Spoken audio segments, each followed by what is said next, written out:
हामी चाहिँ यसरी कोइलाको धुलोको डल्ला बनाउँदैछौँ साथीहरू। यो चाहिँ अब भोलि पर्सि पानी झरी अब जाडो महिना हुँदाखेरि है आगो फुक्नुहुन्छ, धेरै काम लाग्छ। आगो ताप्नु ओर्नु। अब नातिहरू आउँदैछ, नाति सुत्केरीलाई तपाउनु सेक्नु चाहियो होइन। हामी दुईजनै भएर यहाँ गर्दैछौँ नि यो मजाले।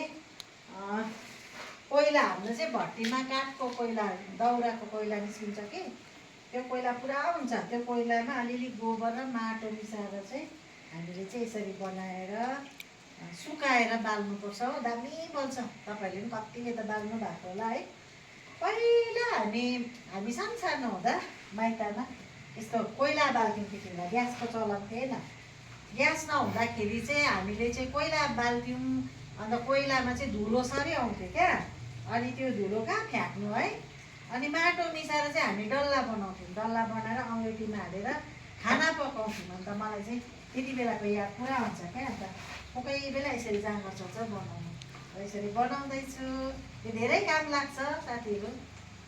हेर्नुहोस्, कमेन्ट गर्नुहोस् कसले बनाउनु भएको छ यसरी, कस्तो लाग्छ